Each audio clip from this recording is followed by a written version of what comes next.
ورحمة الله. الحمد لله نحمده ونستعينه ونستغفره ونستنصره ونعوذ بالله من شرور أنفسنا ومن سيئات أعمالنا. من يهده الله فلا مضل له ومن يضلله فلا هادي له.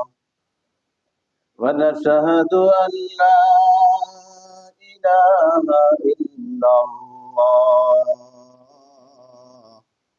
وحده لا شريك له.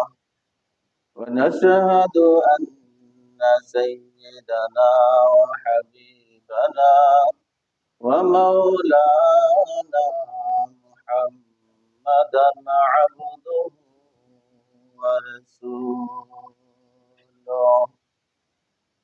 أما بعد فقد قال الله تعالى في كلامه المجيد وفرقانه الحميد. أعوذ بالله من الشيطان الرجيم. بسم الله الرحمن الرحيم. فأما من طغى وآثر الحياة الدنيا فإن الجحيم هي المأوى. وعن أنس بن مالك رضي الله تعالى عنه قال قال رسول الله صلى الله عليه وسلم من أحيا سنتي فقد أحبني ومن أحبني كان معي في الجنة أو كما قال عليه الصلاة والسلام. وقال تعالى في شان حبيبه مخبرا وآمرا إن الله وملائكته يصلون على النبي يا أيها الذين آمنوا صلوا عليه وسلموا تسليما. اللهم صل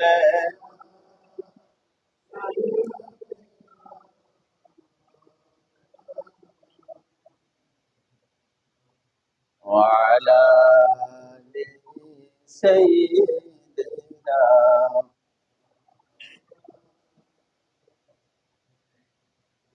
নবীর মায়া ছেড়ে মানুষ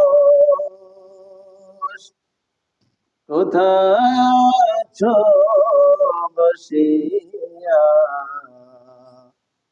তোমার মায়ায় কাঁদেন নবী শুয়ে সোনার মদিনা। আল্লাহুম্মা সাল্লি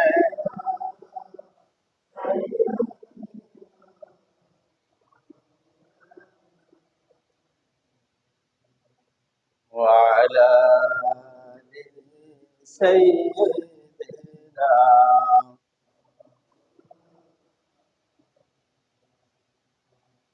আলহামদুলিল্লাহ। আল্লাহ পাকের দরবারে গণিত শুকরিয়া, যিনি মেহেরবানি করে আপনি আমাকে আজকের এই পবিত্র জুমার দিনে জুমায় হাজির হওয়ার মতো হায়াত দিয়ে বাঁচিয়ে রাখছেন, সুস্থ রাখছেন। কালিমাতুশ শুকর আদায় করি বলি আলহামদুলিল্লাহ। আল্লাহ পাক আপনি আমাকে নিজের মহব্বতের দ্বারাই ইসলাম ধর্ম দান করে মুসলমান বানাইছেন। এইরকম মুসলমান পৃথিবীর শুরু থেকে আল্লাহর উপরে বিশ্বাসকারীরা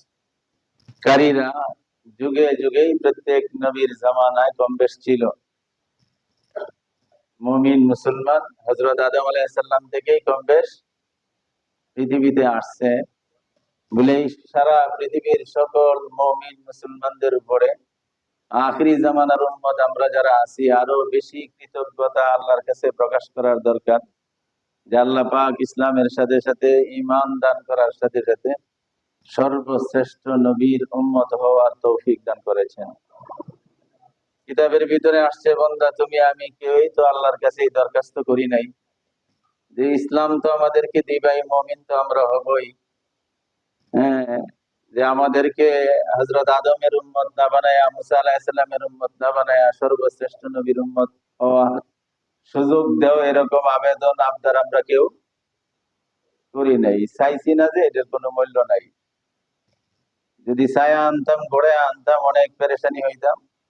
হ্যাঁ, যে জায়গায় হযরত ঈসা আলাইহিস সালাম আল্লাহর নবুয়তির মর্যাদা পাওয়ার পরেও আল্লাহর কাছে কাঁদতেন, মাবুদ নবুয়তির মর্যাদা দিছো উম্মতের ভিতরে, বান্দার ভিতরে সবচেয়ে প্রধান স্থান, প্রধানমন্ত্রী প্রেসিডেন্ট হয়ে গেলে পরে তো আর কোন পদ নিচে আছে?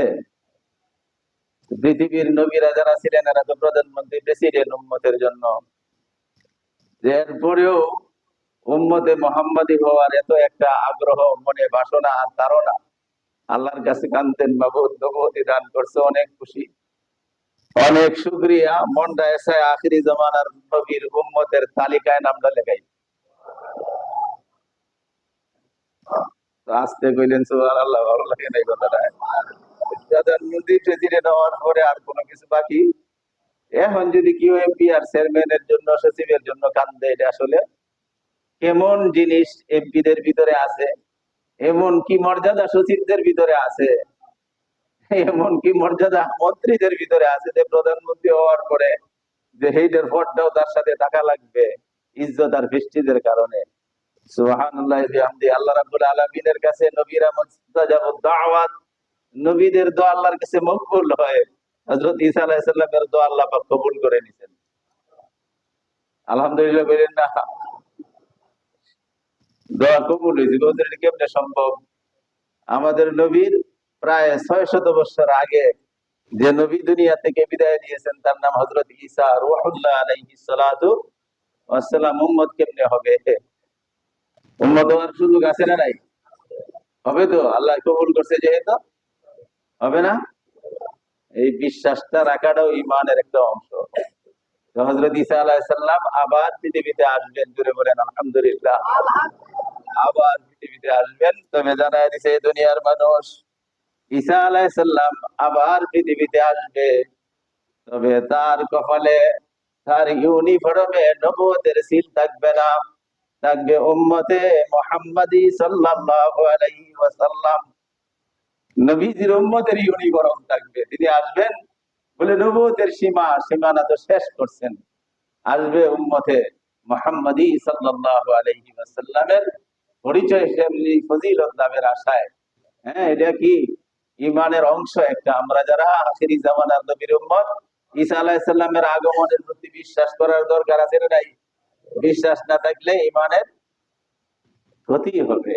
হ্যাঁ, রাসূল করিম সাল্লাল্লাহু আলাইহি সাল্লাম হাদিসের ভিতরে বলে গেছেন যে ঈসা আলাইহিস সালাতু ওয়াস সালাম আসবে আবার পৃথিবীতে, পৃথিবীর প্রথম বাইতুল মুকাদ্দাস মসজিদে তার আগমন ঘটবে, জেরুজালেমের ফিলিস্তিনে।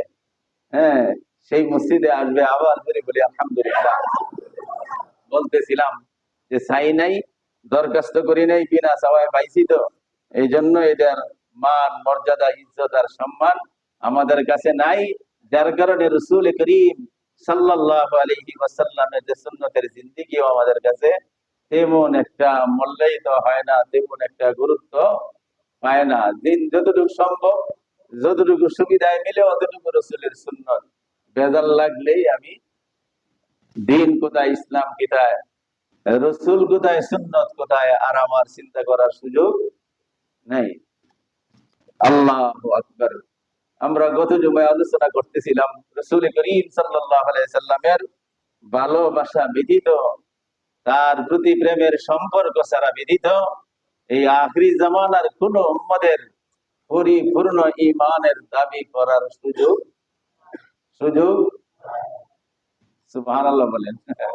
প্রেম আর ভালোবাসা রাসূল করিম সাল্লাল্লাহু আলাইহি ওয়াসাল্লামের সাথে যতক্ষণ পর্যন্ত সমস্ত ভালোবাসার সম্পর্কের চেয়ে তারটা বেশি না হবে, ততক্ষণ কোন ইমানদারের ঈমান পরিপূর্ণ হবে।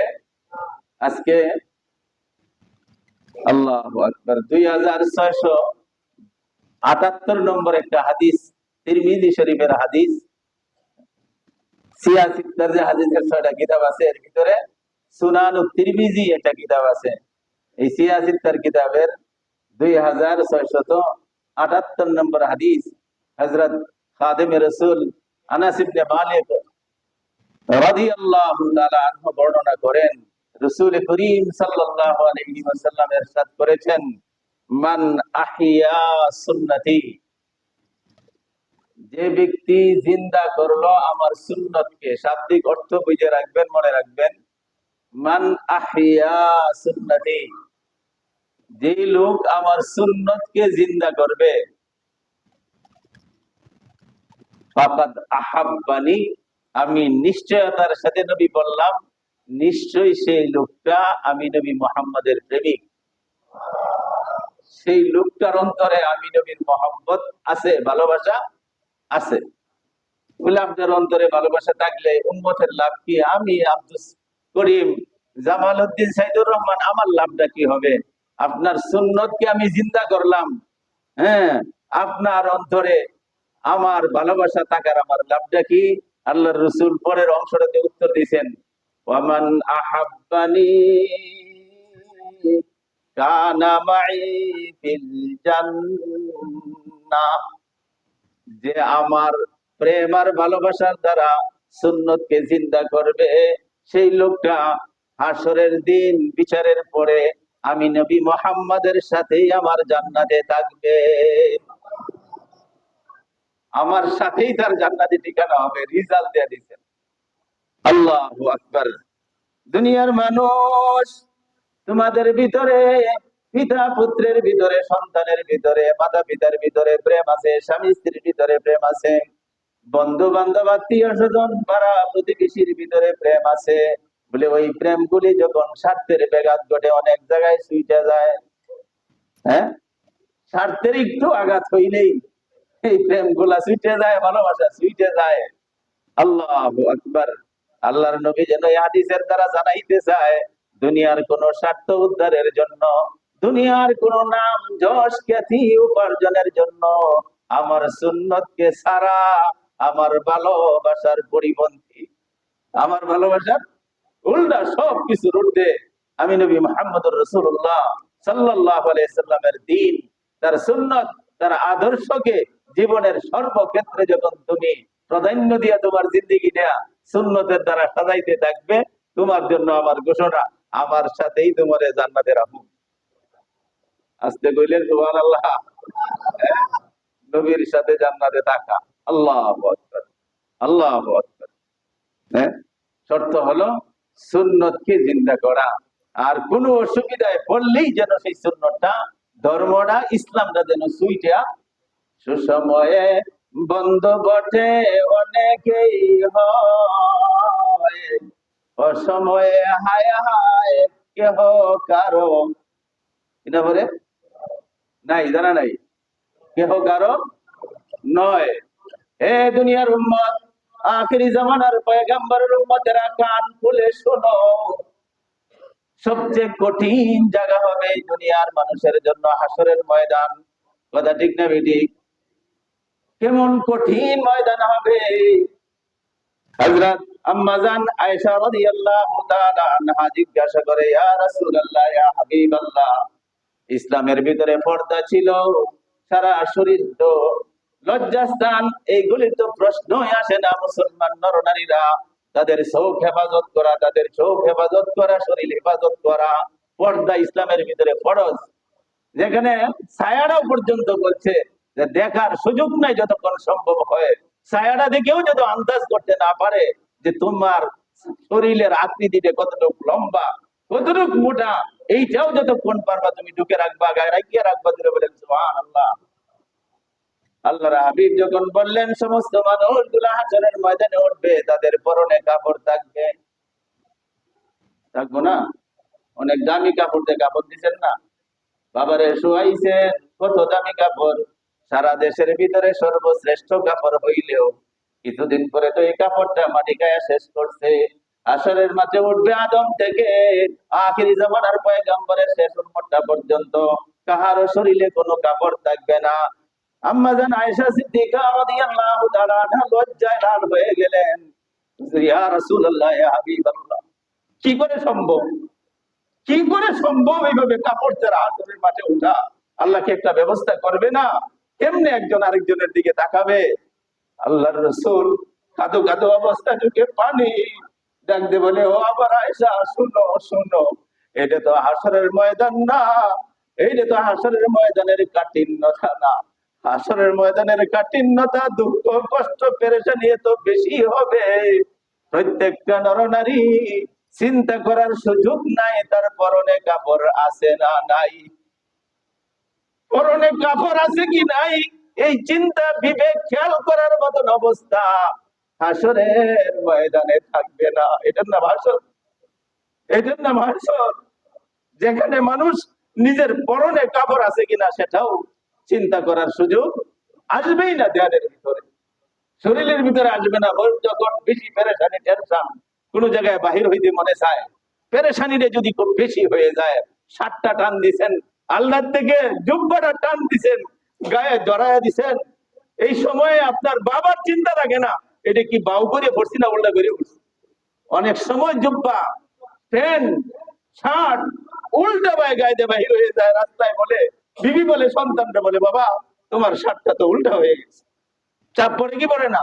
এ দুনিয়ার মানুষ সারা পৃথিবীর সমস্ত টেনশন, সমস্ত দুঃখ আর কষ্ট যদি একসাথে করা হয়, কালকে আমাদের কঠিন মুসিবতের ময়দানের একটা সেকেন্ডের পেরেশানির সমান হবে না। এমনিতেই এমনিতেই হাসরের মানুষ বলতে থাকবে না যে জান্নাত জাহান্নাম যেটাই হোক, একটা সিদ্ধান্ত এসে যাক, আর সহ্য হয় না। জুড়ে বলেন নাউযুবিল্লাহি মিন যালিক, নাউযুবিল্লাহি মিন যালিক। হে আল্লাহ, তোমার কাছে আশ্রয় চাই, হে আল্লাহ, তোমার কাছে পানা চাই, সেই হাসরের ময়দানের কঠিন আযাব থেকে, শাস্তি থেকে আমাদেরকে পানা দাও। মানুষ বলতে থাকবে যে আর সহ্য হয় না, রায় একটা হয়ে যাক, জেল জরিমানা পাস যাই হোক, পাস হয় ফাঁসি হোক, তো এরকম অপেক্ষা করা আর সহ্য। মানুষ পেরেশানি হইয়া বলতে থাকবে দলবদ্ধ হইয়া, কি করা যায়, কি করা যায়? সবাই চিন্তা করবে আদি পিতা, আমাদের মানব জাতির প্রথম পিতা হযরত আদম আলাইহিস সালাতু ওয়াস সালাম, পিতা পুত্রের সম্পর্ক বড় কঠিন, চলো যাই আদমের কাছে। আল্লাহু আকবার। হাদিস হয়তো অনেকদিন শুনে থাকবেন, পরিষ্কার হাদিসের ভিতরে বর্ণনা আছে, আদম আলাইহিস সালামের কাছে যাবে, হযরত নূহ আলাইহিস সালামের কাছে যাবে, হযরত ইব্রাহিম আলাইহিস সালাতু ওয়াস সালামের কাছে যাবে, হযরত মুসা আলাইহিস সালাতু ওয়াস সালামের কাছে যাবে। হাদিসে শব্দ আছে, ইয়াকুলু আদম সাফিউল্লাহ নাফসি নাফসি, ইয়াকুলু নূহুন নাজিউল্লাহি নাফসি নাফসি, ইয়াকুলু ইব্রাহিম খলিলুল্লাহি নাফসি নাফসি, ইয়াকুলু মুসা কালিমুল্লাহি নাফসি নাফসি, ইয়াকুলু ইউসুফ সিদ্দিকুল্লাহি নাফসি নাফসি, ইয়াকুলু দাউদ খলিফাতুল্লাহি নাফসি নাফসি, ইয়াকুলু ঈসা রূহুল্লাহি নাফসি নাফসি। মানুষগুলা দলবদ্ধ ভাবে আদমের কাছে যাবে। আদম বলবে, আমারে নিয়ে আমি বড় ব্যস্ত বাবারে, আমি তোমাদের আদি পিতা, ঠিক আছে, তোমাদের ব্যাপারে কথা বলার সুযোগ আমি আদমের নাই। নাউযুবিল্লাহি মিন যালিক। যাও, কোথায় যাবো? বলে নূহ আলাইহিস সালামের কাছে যাও। যাবে নূহ আলাইহিস সালামের কাছে, নূহ আলাইহিস সালামের একই কথা বলবে, আমার সুযোগ নাই। হযরত ইব্রাহিম আলাইহিস সালামের কাছে আসবে, যে আপনার সাথে আল্লাহর বড় বন্ধুত্ব, আপনাকে ইব্রাহিম খলিল উপাধি দিছে, দুনিয়ার আগুনকে আপনার জন্য জান্নাতের বাগান বানায় দিছে। ইয়াকুলু ইব্রাহিম খলিলুল্লাহি নাফসি নাফসি, ইব্রাহিম বলবে, দুনিয়ার মানুষ আজকে আমারে নিয়ে বড় আমি ব্যস্ত, আমার চিন্তাই তো আমি করে শেষ করতে পারি না। যাও যাও, সুযোগ নাই। বলে কোথায় যাবা? বলে ইউসুফের কাছে যাও, হযরত দাউদের কাছে যাও। দাউদ আলাইহিস সালাম বলবে হযরত ঈসা আলাইহিস সালামের কাছে যাও। সুযোগ নাই, সুযোগ নাই। ঈসা আলাইহিস সালাম বলবেন নাফসি নাফসি, আমারে নিয়ে আমি বড় ব্যস্ত আছি। তবে তোমাদেরকে একটা পরামর্শ দিতে পারি, কোন জায়গায় কোনো সমাধান পাইবা না। কোন জায়গায় কেউ আঙ্গুল তোলার, মুখ খোলার ক্ষমতা নাই, ঠোঁট খোলার ক্ষমতা নাই। একজনের কাছে সন্ধান মিলতে পারে, শান্তির দিশা দিতে পারে, তিনি হলেন মুহাম্মদুর রাসূলুল্লাহ সাল্লাল্লাহু আলাইহি ওয়াসাল্লাম। ইয়াকুলু মুহাম্মাদুন রাসূলুল্লাহি উম্মতি উম্মতি উম্মতি উম্মতি। যাওয়ার পরে বলে, হে উম্মত, আমি তো তোমাদেরকে নিয়েই ব্যস্ত, আমি তো তোমাদের চিন্তাই করতেছি কি করা যাবে। কোন মানুষ নিজের ছাড়া আরেকজনের চিন্তা করার আসরের ময়দানে সাধারণ মানুষ, পীর, বুজুর্গ, খতিব, মুবাল্লিগ, কোন নবীরাই তো নিজেদের ব্যাপারে নিয়ে ব্যস্ত থাকবে, আরেকজনের চিন্তা করার সুযোগ নাই। অনেক মুরিদরা কয়েক হিসাবে বইলা দিছে, দেখবো হেইলাই, নাউজুবিল্লাহ বলেন। নবীর সাহস নাই, রাসূলদের সাহস নাই কথা বলার। ইয়াকুলু মুহাম্মাদুর রাসূলুল্লাহ সাল্লাল্লাহু আলাইহি ওয়াসাল্লাম উম্মতি উম্মতি উম্মতি। গত তোমায় বলতেছিলাম, হযরত জিবরাইল যখন তাকে তুলবে, প্রথম আওয়াজটা আসবে, আইনা উম্মতি ইয়া জিবরাইল। এই জিবরাইল আমার উম্মতদেরকে কোথায় রাখছে? উনি মুহাম্মাদুর রাসূলুল্লাহ সাল্লাল্লাহু আলাইহি ওয়াসাল্লাম। সম্পর্ক করবে না তার সাথে, সব মানুষ নিজের নিয়ে ব্যস্ত থাকবে। যেদিন পিতা পুত্রের থেকে সরে যাবে, স্বামী স্ত্রী থেকে কেটে পড়বে, বন্ধু বন্ধুর কথা ভুলে যাবে, সেদিন একজনের মুখ থেকে উম্মতের কথা উচ্চারণ হবে, উনি মুহাম্মাদুর মুহাম্মাদুর ইয়াকুলু মুহাম্মাদুর রাসূলুল্লাহ উম্মতি উম্মতি উম্মতি। সম্পর্ক বলে সম্পর্ক এই মৌখিক দাবি না, মৌখিক দাবি না। রসুলের প্রেম, রসুলের ভালোবাসা, এটা ওয়ালে লেখার জিনিস না। হ্যাঁ, খাতা বই পুস্তকে চিঠিপত্রের দ্বারা সেই ভালোবাসা হবে না। রসুল পরিষ্কার ভালোবাসার মাপকাঠি দিয়েছেন, মান আহিয়া সুন্নতি, আমার সুন্নতকে জিন্দা করলো। আমার ঘরের ভিতরে ইসলাম আছে কতটুকু আছে? আমার ঘরে ইসলাম, আমার ভিতরে কতটুকু আছে ইসলাম? তোমার ভিতরে রসুলের ইসলামকে জিন্দা করো, রসুলের সুন্নতকে জিন্দা করো, তোমার ঘরের ভিতরে ইসলামকে জিন্দা করো। বলে তো আমার ভিতরে রসুলের সুন্নত বিশেষ নামাজটাই জারি করতে পারি নাই। আমার ঘরে তো অনেক এখনো বেনামাজি রয়ে গেছে। সবচেয়ে বড় সুন্নত ছিল রসুল করিম সাল্লাল্লাহু আলাইহি সাল্লামের জীবনের সবচেয়ে বড় আদর্শ ছিল, যেটা নিয়ে তিনি পৃথিবীতে আসলেন। কেউ বলে পৃথিবীতে আসার পরেই আকৃতিতে ছিল রসুল নামাজের সুরতে বসে গেছেন। মার গর্ভের দিকে আসছেন, ঘটনা অনেক শুনছেন। কোন রকমের ব্লাড, কোন রকমের নাভি কাটার প্রয়োজন হয় নাই, কোন রকমের সামান্যতম ময়লা রসুলের গায়ে ছিল না, কোন রকমের বিডিং স্বপ্নেও আমি না কোনোদিন দেখে নাই। এই অবস্থায় রাহমাতুল্লিল আলামিন পৃথিবীতে আসলেন। পৃথিবীতে আইসাই উম্মতকে শিক্ষা দিলেন। আমি পৃথিবীতে আইসাই নামাজের সুরতে বসে গেছি। এর চেয়ে বড় পছন্দের বসা আমার কাছে আর কিছুই নাই। সবচেয়ে বড় পছন্দের বসা নামাজের আকৃতিতে বসা। কোন কোন বর্ণনাকারী বলেন, নামাজের সুরতে বসলেন, সাথে সাথে তার বুক আর কপাল আর নাক মাটিতে লাগাই দিলেন। আল্লাহু আকবার কবীরা বলতেছিলেন, সবচেয়ে বড় ক্ষমতাধর, মহান শক্তির মালিক, বিশ্বের ক্ষমতার মালিক একমাত্র আল্লাহ। সুবহানাল্লাহি বুকরাতাও ওয়া আসীলা, আলহামদুলিল্লাহি হামদান কাসীরা। নামাজের শব্দ, নামাজের তসবিহগুলি রাসূল পৃথিবীতে আসলেন, উম্মতকে শিক্ষা দিলেন।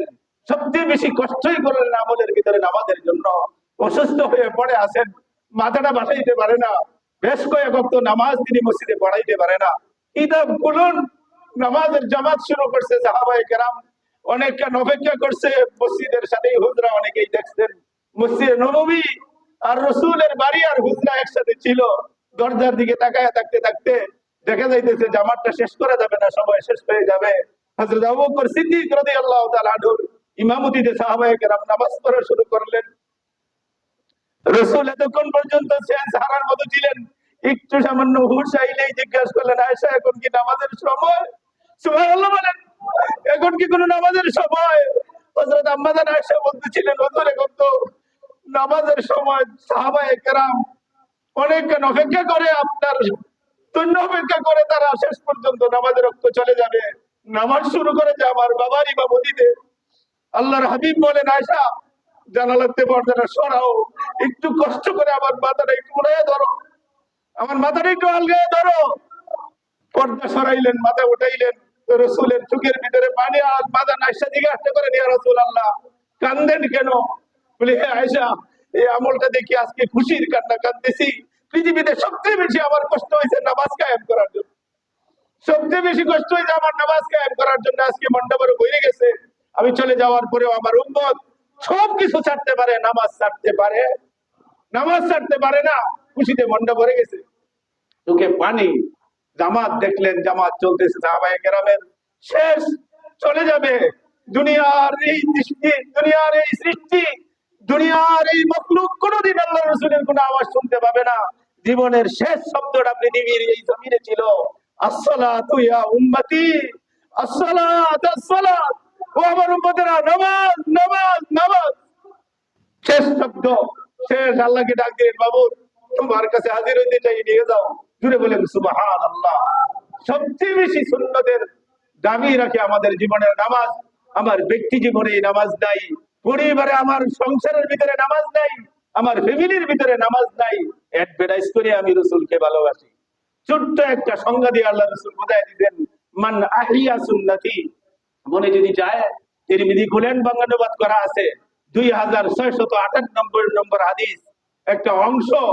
এখানে আমি আলোচনা করছি, মান আহিয়া সুন্নতি ফাকাদ আব্বানি, যে আমার সুন্নতকে জিন্দা করলো, তার ব্যক্তি জীবনে, তার পারিবারিক জীবনে, তার সামাজিক জীবনে, তার রাষ্ট্রীয় জীবনে, ফাকাদ আহাব্বানি, সেই লোকটাই সত্যিকারে আমাকে ভালোবাসে, সেই লোকটাই প্রেমিক, সেই লোকটাই আশিকে রাসূল। তার ভিতরেই আমার প্রেম ও তার অন্তর্বর্তী, কানায় কানায় পরিপূর্ণ আমি নবীর মহব্বতে, যার জীবনের ভিতরে আমি নবীর সুন্নত এসে গেছে, যার জীবনের ভিতরে নামাজের মতো মহা সুন্নত জিন্দা হয়ে গেছে, যার ব্যক্তি জীবনে, পারিবারিক জীবনে, যার সামাজিক জীবনে, রাষ্ট্রীয় জীবনে নামাজ কায়েম হয়ে গেছে, তার অন্তর আমার নবীর মহব্বতের দ্বারা পরিপূর্ণ। সুসংবাদ তোমরা জেনে নাও, সুসংবাদ তোমরা জেনে নাও। আউয়ালু মা ইউহাসাবু বিহিল আবদু ইয়াউমাল কিয়ামা, কিয়ামতে বান্দা তোমার হিসাব হবে, বিচার হবে। দুনিয়ার বিচারকরা, ও দুনিয়ার আসামির কাঠগড়ায় দাঁড়ানেওয়ালারা, আরেকদিন তোমার জন্য একটা কাঠগড়া অপেক্ষা করতেছে। সেদিন দুনিয়ার কোনো মানুষ, একটু আগেই শুনছো, তোমার ব্যাপারে কথা বলবে না নবী রাসূলগণ, আল্লাহু আকবার, নবী রাসূলরা কথা বলবে না। সেদিন বিচারের আসনে বসা থাকবেন আহকামুল হাকিমিন, সারা বিশ্বের, সর্বযুগের সর্ববিচারকদের, সকল বিচারকদের আসল বিচারক, মহান বিচারক আল্লাহ রাব্বুল আলামিন বিচারের আসনে বসা থাকবে। কাঠগড়ায় দাঁড়াইতে হবে। সেই কাঠগড়ায় দাঁড়ানোর পথেও উম্মত সাবধান, বান্দা সাবধান। সর্বপ্রথম তোমার কাছ থেকে রাসূলের সুন্নতের, রাসূলের আদর্শের, রাসূলের ইসলামের, রাসূলের দ্বীনের নামাজের হিসাবটাই টান দেওয়া হবে। সুবহানাল্লাহ বলেন। নামাজের হিসাবটাই টান দেওয়া হবে। কতবার হজ করছো, কয়টা মসজিদ বানাইছো, কতবার বাপের নামে খাওয়ানোর আর খরচার ব্যবস্থা করছো, আসবে জীবনের কোন এক পর্যায়ে জায়েজ মাধ্যমে করছো না, না জায়েজ ভাবে করছো, হালাল পয়সায় করছিলি না, হারাম পয়সায় করছিলা, হিসাব আসবে। কিন্তু বান্দা সর্বপ্রথম তোমার আমল থেকে টান দেওয়া হবে আসসালাত, আসসালাত, আসসালাত। হাদিসে আল্লাহ রাসূল বলেন, এটা যদি মোটামুটি ভাবে মিলে যায়, এইটা যদি মোটামুটি ভাবে মিল করতে পারো উম্মত, তোমাকে সর্বশেষ পুরস্কার হিসাব ছাড়া বাকি আমল গুলা দেখেও না দেখার ভান করে আমল নামার খাতাটা, দপ্তরটা বন্ধ অবস্থায় তোমাকে জান্নাতে পাঠায় দিবে, তোমাকে জান্নাতে পাঠায় দিবে। নামাজের হিসাবকে ঠিক করো, নামাজকে কায়েম করো। রাসূলের ভালোবাসার দাবি, উম্মতের দাবি, একটাই দাবি, রাসূলের সুন্নতের ভিতরে মহান সুন্নত। তোমার ব্যক্তি জীবন, পারিবারিক জীবন, সামাজিক, রাষ্ট্রীয় ভাবে, জাতিগত ভাবে মুসলমান নামাজ ছাড়তে জানে, মুসলমান নামাজ ছাড়তে জানে না। আমার ঘরে, আমার বাসায়, আমার অধীনস্থরা বেনামাজি থাকতে পারে না, এটার নাম সুন্নতে আহিয়া নাই। এই সুন্নত গুলা নাই। চিন্তা করার কথা কি, জিন্দা করা যেন মরে গেছিলাম, মরছে কোনটা, যেন লড়াচড়া নাই, এটার কোনো আমল নাই, এটি তো মরা। জিন্দা করতে হবে এমন ভাবে আবার যাতে মরা এটারে গ্রাস না করে একটা। আমরা অনেকেই চিন্তা করি আবার মরায়ও ধরে, মরায় ধরলে তো আর চিন্তা হইতো না, এটা মরেই গেছে।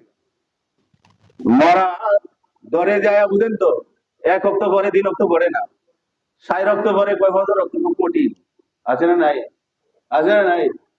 এটা চিন্তা করছে না, অর্ধেকটা সুস্থ করছে। এটি অর্ধেকটা স্বাস্থ্য নিয়ে জান্নাতে কেমনে যাইবো? এই নামাজ কেমনে টানবো তোমারে? যে পুরা শক্তিশালী করো, ভিটামিন দাও, পুরা ভিটামিন দৌড়টার নাম হবে আসসালা, পুরা দৌড়টার নাম হবে আসসালা। সুসময়ে বন্ধু বটে বলছিলাম অনেকেই হয়, অসময়ে হায় হায় কেরো কারো নয়। আল্লাহর নবী ভালোবাসার দাবি 100 ভাগের 100 ভাগ না, কোটি ভাগের কোটি ভাগ তার জন্য অধিকার। কারণ সব নবীরা যেদিন সারা পৃথিবীর সকল উম্মতের কথা ভুলে গেছে, আমাদের নবী রাহমাতুল্লিল আলামিন তার জবান থেকে উম্মতের কথাই বাহির হয়েছে। দূরে বলেন সুবহানাল্লাহ। উম্মতি উম্মতি উম্মতি, আল্লাহু আকবার, আল্লাহু আকবার। অতএব এই যে ভালোবাসার দাবিটা ঠিক রাখার একটাই পদ্ধতি, তোমার জিন্দেগির ভিতরে নামাজকে কায়েম করো। রাসূলের আদর্শ তোমার জীবনে, তোমার শরীরে, তোমার ঘরে, তোমার পরিবারে, তোমার এলাকায়, তোমার দেশে, জাতিগত ভাবে রাসূলের আদর্শকে জিন্দা করো, জিন্দা। এটা যাতে মরায় আর না ধরে আইসা, মরায় যাতে গ্রাস না করে, মরায় যেন টাচ না করে। তোমার সেজদা চলতে থাকবে যতক্ষণ পর্যন্ত তোমার চেহারা, তোমার শরীর কবরের যাত্রী না হইছে, ততক্ষণ তোমার দ্বারা সেজদা বন্ধ করার কোন সুযোগ, সেজদা বন্ধ করার সুযোগ নাই। হুজুর অনেকে অসুস্থ, এই বাচ্চারা বহুদিন বলছি অসুস্থ, উজু করতে পারে না, কথা এমন করো। মাসলা আছে না নাই? হুজুর তো দাঁড়াই ধরে না, কয় পয়সা করো। মাসলা আছে? নামাজ হবে না পয়সা করলে? হ্যাঁ, আবার ভারত পক্ষে কেউ চেয়ার টান দিয়েন না, চেয়ারটা পছন্দের না। আরো কয়েকবার বলছি যে 100 কোটি দলিল আদিল্লা দিয়াও এটা পুরাপুরি ভাবে সোজা করা যায় না। চেয়ারের নামাজ বসবেন, ফ্লোরে বসেন, ফ্লোরে বসেন। সেজদাটা আল্লাহর কাছে সবচেয়ে বড় প্রিয়। হাদিসের ব্যাখ্যাকারীরা বলেন তুমি ফ্লোরে বসে যাও, তোমার কপালটা চেয়ারের থেকে অর্ধেকের চেয়ে বেশি মাটির কাছে চলে আসবে। চেয়ারে বসে রয়েছে, কপাল তো অনেক উঠতে। আল্লাহর কাছে সবচেয়ে নামাজের সুরত, সবচেয়ে প্রিয় আমলটা তার নাম কি? সেজদা। এমনও বলা হয়েছে বান্দা যখন সেজদায় চলে যায়, আমার কুদরতের পাও আর তার নাক আর কপালের মাঝে আমি কোনো পর্দা রাখি না, কোনো পর্দা রাখি না, কোনো পর্দা থাকে না, ডাইরেক্ট আমার কুদরতের পায়ের উপরে পড়ে। তাই বলা হচ্ছে যে চেয়ারে নামাজ শেষ পর্যন্ত তুমি রাখা ঢেলা জায়েজ করলা, কিন্তু নামাজের যে মূল উদ্দেশ্যটা, আমার কপালটা নাকটা যেন আল্লাহ পাকের পায়ের অনেকটা কাছাকাছি যাইতে পারি যতটুকু আমার সামর্থ্য। সাহাবায়ে কেরাম চোখের চিকিৎসার জন্য গেছে, বলছে যে ভাই কয়েকদিন নামাজ একটু ইশারাতে করবেন। বলে ভাই যে অবস্থায় চোখটা আছে, যদি এই চিকিৎসাটা না নেই তাহলে চোখটা কি সম্ভাবনা বেশি আপনার পাওয়ারটা চিরদিনের জন্য চলে যাবে, অন্ধ হয়ে যাবে, আর কোনো রাস্তা নাই চিকিৎসার। বলে চিকিৎসা একটাই, কয়েকদিন আপনি একটু কষ্ট করিয়া একটু ইশারাতে নামাজ পড়বেন। আল্লাহ রাসূল জায়গা থেকে দাঁড়ায় গেলেন, চোখে পানি আসতে বললো এই ডাক্তার, এই চোখের দরকার নাই, যে চোখকে হেফাজত করার জন্য আমার কপাল আর নাক আল্লাহর পায়ে লাগাইতে পারবো না, যে কপাল আর নাক আল্লাহর পায়ে লাগবে না, এই চোখের আমার দরকার নাই, অন্ধ হয়ে জিন্দেগিতে বাঁচতে চাই, ইশারাতে নামাজ পড়তে পারবো না। জায়েজ ছিল তার জন্য, জায়েজ। প্রেম, ভালোবাসা, ভালোবাসা, আল্লাহর ভালোবাসা, আল্লাহর রাসূলের ভালোবাসা, এই ভালোবাসা কোনো প্রেম দিয়ে বাধা যায় না। এই মহব্বত, প্রেম, ভালোবাসা আমরা তো অনেক সময় বলি এইগুলি উসানিটা চিনে না, ধরি গরিব চিনে না। আল্লাহ আল্লাহ রাসূলের প্রেমের বেলায় তোমার এত প্রশ্ন কেন আসে? সেইখানে তো উসানি সাবেশ কম করার কোনো সুযোগ আসার কথা না। ধনী গরিব প্রশ্ন নাই, শিক্ষিত অশিক্ষিত প্রশ্ন নাই, উসানি সার ব্যবধান নাই। এই যে এই সময় আসে, কিন্তু আল্লাহ আল্লাহ রাসূলের ভালোবাসায় এই দাগটা আসে না কেন? আল্লাহু আকবার বলতেছিলাম, ওযু করতে পারো না তায়াম্মুম করো, দাঁড়াইতে পারো না বইসা নামাজ করো, কই হুজুর বসার সুযোগ নাই, কইরে জায়গা কইরে শুয়ায় দাও, পশ্চিম থেকে পা দিয়ে শুয়ায় দাও, যদি পারো বালিশ বা কাঠের পিছনে পিঠে একটু মাথাটা একটু বাসায় দাও, শুয়া শুয়া। বলে হুজুর হাত উঠাইতে পারে না, বলে হাত উঠানোর দরকার নাই, চোখের পলকটা নাড়ায় বলতে হবে আল্লাহু আকবার। কারণ বলে যার জিন্দেগির ভিতরে নামাজ নাই, ইসলামে তার কোনো জায়গাই নাই, ইসলামে তার কোনো জায়গাই নাই। অতএব এই নামাজকে ছাড়ার কোনো প্রশ্ন নাই। মুসাফিরের হালতে নামাজ আছে, কইছে কষ্ট হয়, ইচ্ছা করলে রোজাদার রোজা রাখবে, না হয় বলে সাইরে দেও, বাড়ি দেয় কাজা করবা। মাসালা আছে না নাই? নামাজ ঢসেরে দেয় বলে না, এটা সর্বটা বলে কি করা যাবে? বলে 4 রাকাত ফরজ, 2 রাকাত করবা। বলে সুন্নত বললে পড়লে পড়তে পারে, না বললেও চলে। সুবহানাল্লাহ বলে। কেন এত এই নামাজের ব্যাপারে? বলে রসুল পৃথিবীতে আসলেন নামাজের আকৃতিতে, কাইন্দে কাইন্দে জীবনের শেষে দেখে গেলেন নামাজের জামাত, জীবনের শেষ শব্দ বলে গেলেন আসসালাতু ইয়া উম্মতি, আসসালাত জানায় গেলেন বন্দা। কবরের ভিতরে গিয়ে সর্বপ্রথম প্রশ্ন হবে, নামাজের যার হিসাব সুন্দর হবে না, কবরের প্রশ্নের উত্তর দেওয়া তার সম্ভব হবে না। নাউযুবিল্লাহি মিন যালিক। সম্ভব হবে না। আমার রব্বু, তোমার রব কেডা? ওমা দীনু, তোমার ধর্ম কি? ওমান হাযার রাজুল আল্লাযী বুইসা ফীকুম, কে তোমার রাসূল, নেতা যাকে তোমাকে রাসূল নামে প্রেরণ করা হয়েছিল। কিতাবের ভিতরে লেখছে আলহামদুলিল্লাহি রাব্বিল আলামিন। আছে না নাই? রব আছে এখানে। সুবহান রাব্বিয়াল আযীম, রব্বানা লাকাল হামদ, সুবহান রাব্বিয়াল আলা। তাফসীরের ভিতরে হাদিসের ব্যাখ্যাকারীরা বলেন, শুধু নামাজের মাধ্যমে আল্লাহ পাক কবরের প্রশ্নের উত্তর শিখাইছে। কবরের প্রশ্নের উত্তর শিখাইছে। নামাজ পড়ো, কবরের ভিতরে প্রশ্ন হবে, মান রব্বুক, তুমি সূরা ফাতিহার বলছো আলহামদুলিল্লাহি রাব্বিল আলামিন, রুকু থেকে উঠে বলতেছো রব্বানা লাকাল হামদ, রুকু থেকে বলতেছো সুবহান রাব্বিয়াল আযীম, সিজদায় পড়ে কপাল আর নাক ঠেকায় বলতেছো সুবহান রাব্বিয়াল আলা। রব কতবার আছে এক রাকাত নামাজের ভিতরে? একটাই উদ্দেশ্য, বন্দা তোরে আমি বড় মহব্বত করে বানাইছি, মৃত্যুর পরে কবর থেকে শুরু করে হাসরের মাঠ পার করে তোরে হিসাব ছাড়া আমি জান্নাতে দিতে চাই। আমল একটা, আমল একটা। আসসালাত, আসসালাত, আসসালাত। ওয়া আখিরু দাওয়ানা আনিল হামদুলিল্লাহি রাব্বিল আলামিন। যারা সুন্নাত করি নাই, সুন্নাত আদায় করেন।